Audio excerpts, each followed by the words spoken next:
Okay, so let's continue with knight c6 as the most common continuation, because that knight move is that which at first sight we can't punish. So compared to knight f6 when immediately e5, the knight on c6 is completely fine. There is no d4 which could attack the knight. So this is a very normal move. And knight f3 and e6. Yeah, this is the e6 system now without d6. How about the g6? Like the accelerated dragon setup. Then we also come with bishop c4, bishop g7, and e5 again. This we already experienced in the previous examples. The pawn is going to e5 because he would like to gain some space and doesn't allow the d-pawn move and also the development. But what about this move, because it seems to be hanging and everything. Let's go one by one on the moves. How about, for example, queen a5? Actually, black can't waste the time with this. He should develop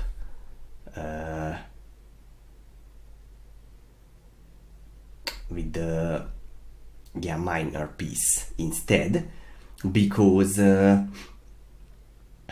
white will have a huge advantage here. After castle, black just take the pawns, white is just focusing on development and for the pressure. This is the big difference between the play of both sides. Knight takes e5, knight takes e5, bishop e5. Obviously queen e5 is even worse because rook e1, queen d4 and queen b3. Of course white doesn't exchange queens and continue the pressure for this pawn. So this is just a big problem for him. So bishop takes e5. Rook e1 also come with rook. Nothing hurry. Just come slowly forward with the pieces. Very serious and high level play. Bishop takes c3. If bishop g7 instead, then we have knight d5, just go forward. d6. If e6 instead, then actually doesn't have any threat, yes, because of the pin. So bishop f4, followed by knight c7. Yes, knight c7 will come and white is winning. So d6, bishop f4, continue the development. However, instead of this, I see a really smart bishop b5 also, and if queen takes, then knight c7, so this bishop is protected, but he plays kind of king f8 and not so sure why it was so good business for us. So let's play bishop f4, that's why instead. Bishop e6 and rook c1. This we also saw previously, and rook c1 has actually a deep threat. So for example, if he plays a normal a6, then we have knight c7 check, queen takes c7, and bishop b5 check and win the queen. And white is winning. But what about if he doesn't play a6? Maybe if he plays kind of rook c8. But after rook c8 he also will have several problems. Because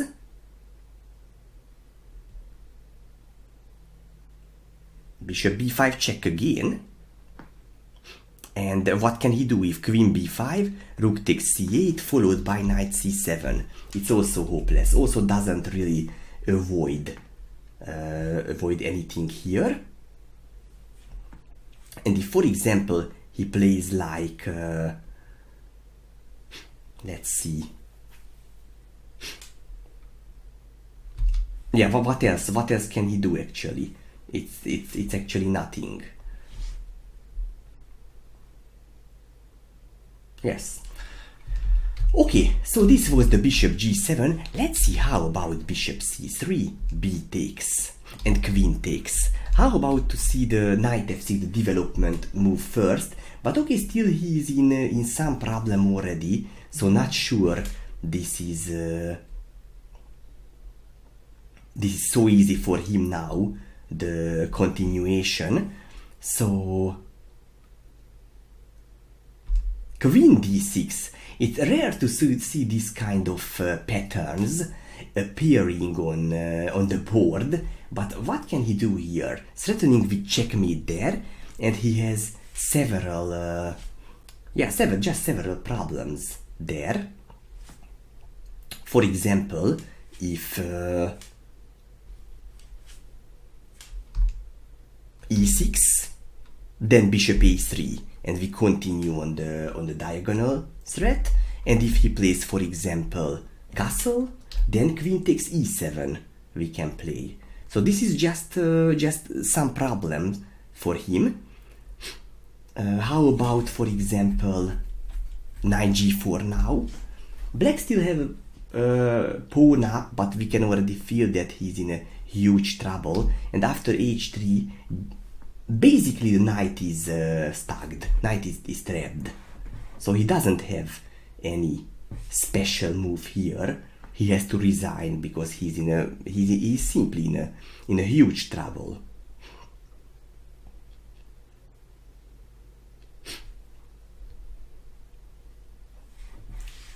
Okay.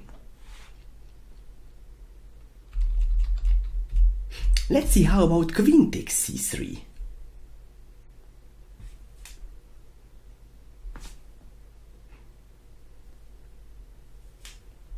Queen e2. Yes, queen e2 again a deep move because he prepares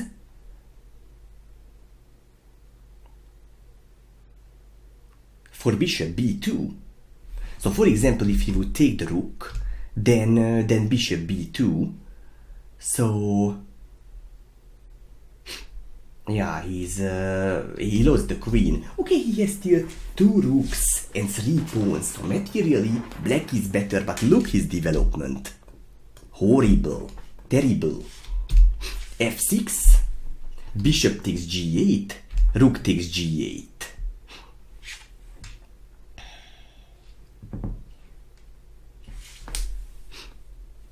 Bishop takes f6.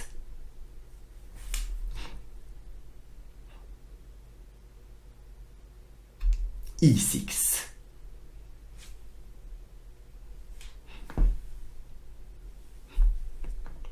Now he just seems to be okay, but we can start now the light square strategy, I mean the dark square strategy, because he has light squared bishop. But how we start that strategy? Queen b4, and after queen b4, queen e7 will come, and no possible to avoid the checkmate, so it's hopeless. Let's see how about if he would play kind of queen g7 to just go back here.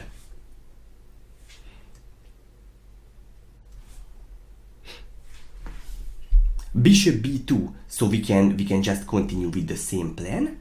f6. Yeah, knight f6 he never can play because always queen takes e7, and it's a very unpleasant checkmate. So f6, but f6 also doesn't really help in his development.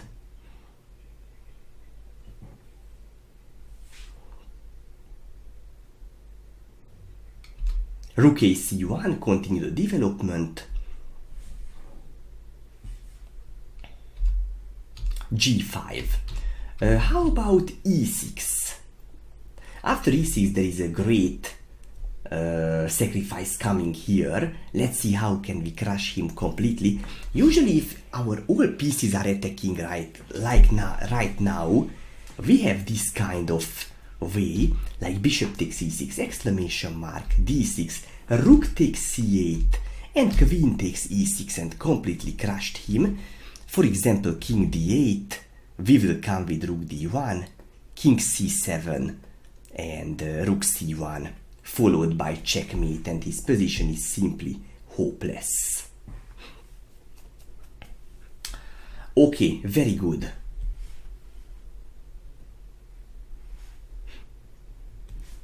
Okay.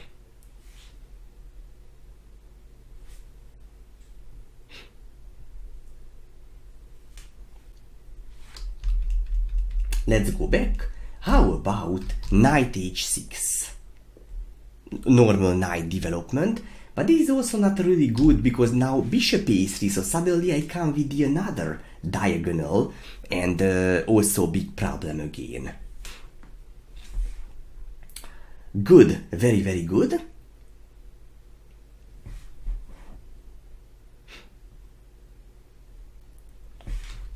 How about g5? Also doesn't seem to be good. Also bishop a3. This was actually in the past a correspondence game, and yeah, it seems simply yeah, big problem for him.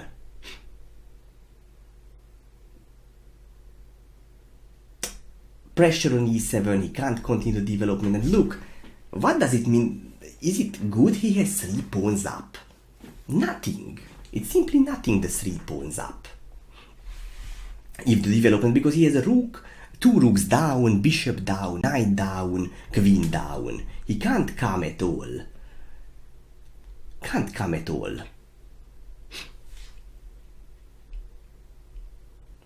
Okay.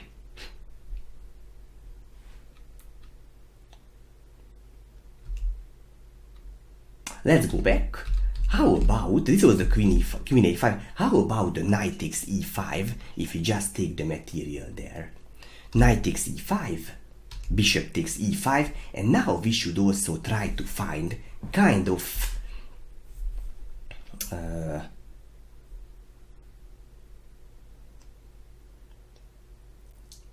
sacrifice or crushing move. Bishop takes f7, exclamation mark. Let's see why is it so good. King takes f7, queen d5 check, this was the point, and we win back the e5 bishop because king f6 is nothing as knight e4. Maybe I have even stronger also bishop g5, but at least knight e4 and we win back the e5 bishop, and he's losing. So king g7, now I take it back, knight f6, and a short castle, and white has more than enough compensation for the pawn because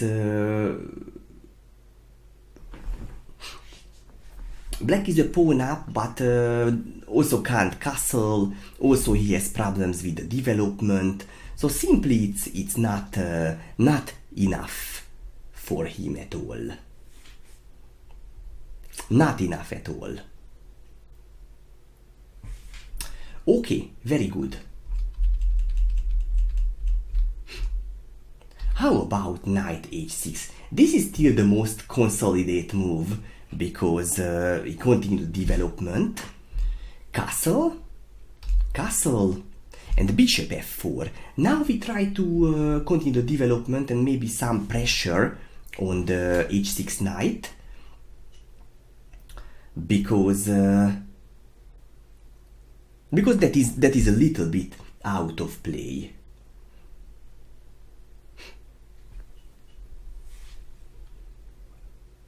d6. Let's see how about knight f5 instead. How about this move? g4. Just go forward. And yeah, d6. He has to sacrifice the piece, otherwise he would have some problem. So for example, if the knight h6 going back, then I can play h3, and knight is out of play now. This pawn structure is killing it very well, and in case of king h8 to freeze the g8 square of the knight, otherwise queen d2 and the knight is trapped. And queen d2, knight g8, and after rook a d1, white position is clearly better.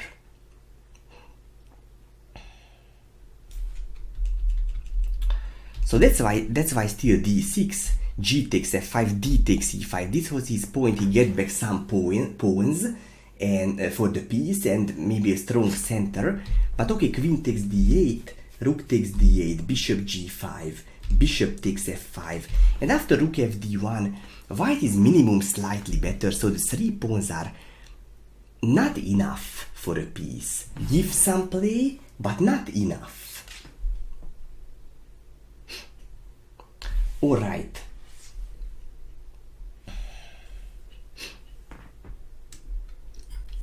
Good. So, how about d6? Let's see.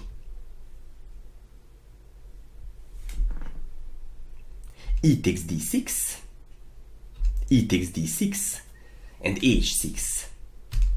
The d6 pawn can be captured later as well, because okay, if you take it immediately, I can't say that it's bad. I think it's also an option. Rook e8 and we have a normal position, but why rush? Knight f5, rook e1. So what can he do with the d6 pawn? Actually, nothing is special.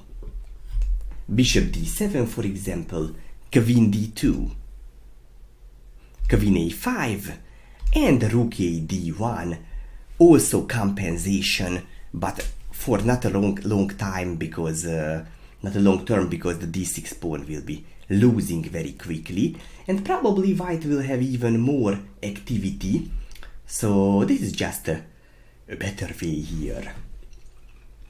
Okay. Let's go to the main line. This was the g6 setup. How about the e6? Bishop c4 and a6. A very normal play. If bishop b4 instead, just a developing move, then we can play castle, knight ge7, and queen e2. Queen e2 is kind of, I don't say the improvement because it was game for it, but for example in the Nakamura game, Nakamura played e5, but probably queen e2 is a little bit more accurate. Of course the e5 strategy is also good and many times we play that, but maybe here it is just easier. Castle, rook d1, bishop takes c3, b takes c3, d5, and the bishop is just coming back to d3. That's why he took on c3, because generally he doesn't really take it, but if d5 immediately we can take it, and this is hanging. So that's why he gives up the bishop pair for the knight here. d5, bishop d3, d takes e4, bishop takes e4, queen a5, and rook b1. White was slightly better. It was actually an old game, but a very powerful play for white. Of course this pawn is taboo, because bishop b2 or rook b3, we will have a really strong attack here. Let's see a little bit. Probably we can do the Greek gift with bishop h7. Rook b3 was even a useful thing here, and check. And if the king goes to g8, then queen h5, queen f5, and rook h3, and now possible to avoid a checkmate threat. So let's go back. This was the bishop b4.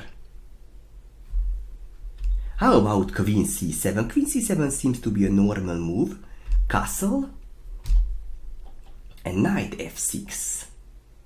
And now this is already the first critical moment, because if white continue the queen e2 typical way like before, then black has a quick counterplay with knight g4. You know, even in the past I also win a game with black, because there is a very nice trick here. If he plays the natural h3, then knight d4 is winning immediately. So once when I played in a youth world championship, one of my opponent played this with white, but he's a really good player. He became a grandmaster since that time. But after knight d4 resigned the game because knight takes, then queen h2 checkmate. It's a very typical planning. If the queen goes somewhere, then knight takes f3 followed by queen h2 and just checkmate.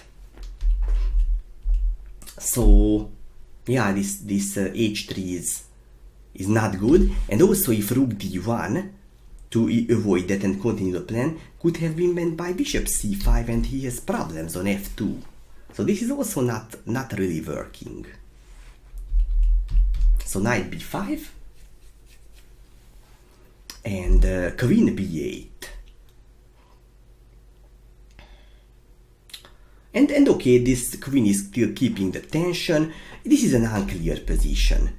That's why instead of queen e2, we have a little improvement here with knight b5 immediately.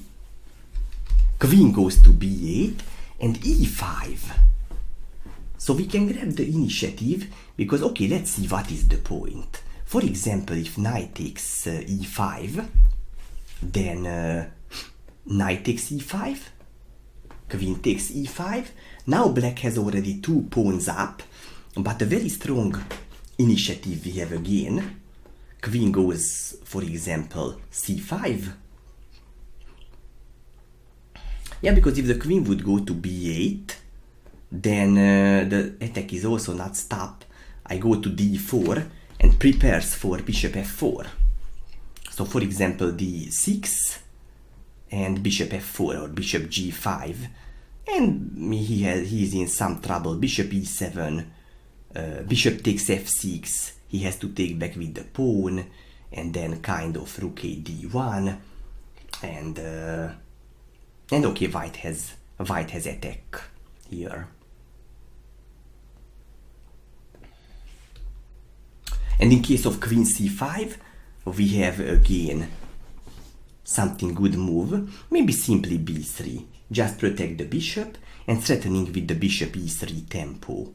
So for example, if a6, then bishop e3 or bishop a3, both of them are extremely strong. Queen c6, bishop takes, let's see, bishop takes f8 or play with the knight to d6, both of them are really tempting. Both of them maybe, let's say bishop takes f8, a takes b5. Yeah, because if he doesn't do that, the knight will jump to d6. So, sorry, a takes b5, bishop takes g7, and suddenly white is better here. Rook g8, of course we don't take on f6 because checkmate on g2, so we really have to be careful with this. But if, for example, bishop takes b5, queen b5, bishop takes f6, would be really good because materially equal, and we will come with queen d6 and settling with kind of checkmates here. Okay, so this knight takes e5 is not working at all. How about knight g4? But then we also continue the development with bishop f4, a6, and knight d6 check. Bishop takes d6, e takes d6, and castle. Now we have a strong pawn on d6 already. So, for example, let's see how about b5 if he also plays kind of active continuation here. Here we play bishop d5 as a double exclamation mark. Really, really good continuation. Yeah, it's simply an amazing move which put pressure on diagonal. And of course, if he captures, then we have rook e1 check, king f8, knight g5. So knight and the pawn down for white, but an extremely strong attack.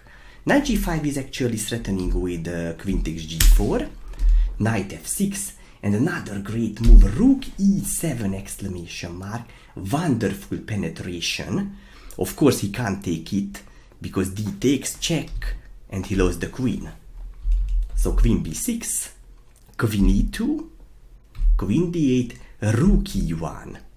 So we come with the rook here, bishop b7, bishop e5. Extremely strong moves. The point is that if knight e7, then I can pin him with this move. And okay, if g takes, then d takes e7 is winning immediately. Or even knight g6, then we take the queen for free. So this is completely hopeless. Or knight takes e5 also doesn't really help, because queen takes e5, king g8, and after knight takes f7, white is completely winning. Yeah, we are threatening to take the queen. The queen will leave somewhere. We take the rook. We have a penetrated rook on e7. So white is completely winning here. Let's say, for example, the queen goes to maybe here. And then here, we don't hurry to take the h8 rook, of course. We play queen g5 and creates a very strong mating threat. Queen f8 doesn't help because it's a beautiful smothered mate, so actually mate in a few moves. Okay, let's go back here. How about if he doesn't take, if he plays castle? Then bishop takes c6, d takes c6, d7, as this is the improvement.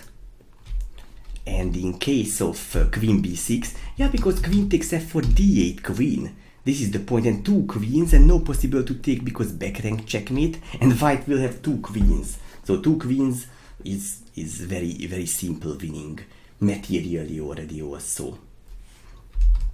If queen b6, then d takes c8, it's very smart knight, but this is not the only one, so of course promote to queen or rook is also completely good. It was just a very smart continuation. Rook c8, and after knight g5, white is completely winning. Completely winning. Very good. Great, okay, let's go back a bit. And let's see how about queen b6.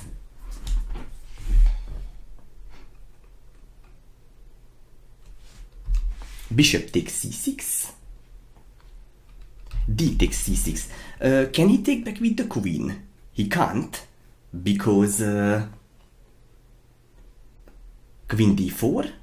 Maybe can, but it's also not good, because for example castle, rook c1, queen goes to d5. If queen b7, then rook c7 would be a strong penetration, and suddenly we exchange, because also the endgame is better now. We have several moves. Rook c7 also seems to be very strong, but rook f1 also to gain the other open file. And if bishop b7, then maybe h3 or knight moves anywhere, or rook c7, bishop c6, and now we attack with knight d4. His position is just bad.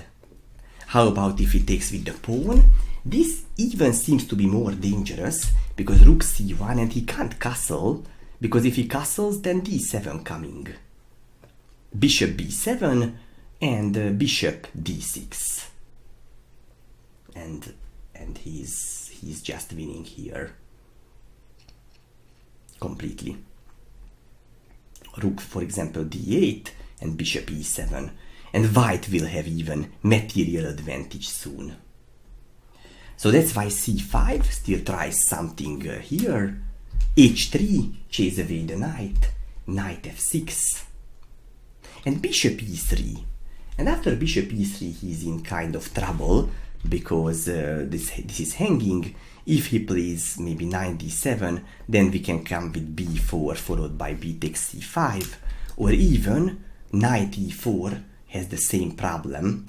At least I can play b4 also, but okay, maybe now the d6 he can take, so probably we can play a more active move like queen c2, and knight is hanging. If knight takes d6, then bishop takes c5 is crushing him completely.